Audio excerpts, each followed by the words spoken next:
నమస్తే, welcome to reflection news. నూతన సంవత్సర వేడుకల నేపథ్యంలో హైదరాబాద్ నగర పోలీసులు కఠినమైన మార్గదర్శకాలను జారీ చేశారు. డిసెంబర్ 31 రాత్రి జరిగే పార్టీలు, ఈవెంట్లు తప్పనిసరిగా రాత్రి 1 గంటల కల్లా ముగించాలని స్పష్టం చేశారు. నగరంలో జీరో డ్రగ్ పాలసీని కఠినంగా అమలు చేయనున్నట్లు, నిబంధనలను ఉల్లంఘిస్తే మాత్రం కఠిన చర్యలు తప్పవని Hyderabad police commissioner VC Sajjanar హెచ్చరించారు. వేడుకల సందర్భంగా ప్రమాదాలను నివారించేందుకు, ముఖ్యంగా డ్రంక్ అండ్ డ్రైవ్ను అరికట్టేందుకు హైదరాబాద్, సైబరాబాద్, రాచకొండ కమిషనరేట్ల పరిధిలో విస్తృత తనిఖీలు చేపట్టనున్నారు. నగర వ్యాప్తంగా 120కి పైగా ప్రత్యేక చెక్ పాయింట్లు ఏర్పాటు చేసి నిఘా పెంచారు.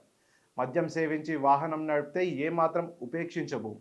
పట్టుబడిన వారి వాహనాలను సీజ్ చేయడంతో పాటు 10,000 రూపాయల జరిమానా, 6 నెలల జైలు శిక్ష విధించబడుతుందని సిపి సజ్జనార్ స్పష్టం చేశారు. హోటళ్లు, పబ్లు, క్లబ్ల యాజమాన్యాలకు పోలీసులు ప్రత్యేక హెచ్చరికలు జారీ చేశారు. తమ ప్రాంగణాల్లో గంజాయి లేదా ఇతర మాదక ద్రవ్యాల వినియోగం జరిగిన, అశ్లీల నృత్యాలకు అనుమతి ఇచ్చిన యాజమాన్యాలదే పూర్తి బాధ్యత అని తేల్చి చెప్పారు.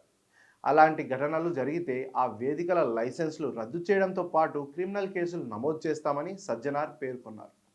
సుప్రీంకోర్టు ఆదేశాల మేరకు బహిరంగ ప్రదేశాల్లోని డీజే సౌండ్ సిస్టమ్ను రాత్రి 10 గంటలకే నిలిపివేయాలని, ఇండోర్ ఈవెంట్లో శబ్ద తీవ్రత 45 డెసిబల్స్ మించరాదని ఆదేశించారు. భద్రతా చర్యల్లో భాగంగా డిసెంబర్ 31 రాత్రి 10 గంటల నుంచి జనవరి 1 ఉదయం 5 గంటల వరకు నగరంలోని ప్రధాన ఫ్లైఓవర్లు, ఔటర్ రింగ్ రోడ్పై వాహనాలను రాకపోకలు నిషేధించనున్నారు. అయితే విమానాశ్రయానికి వెళ్లే వారికి వాహనాలు మినహాయింపు ఇచ్చారు.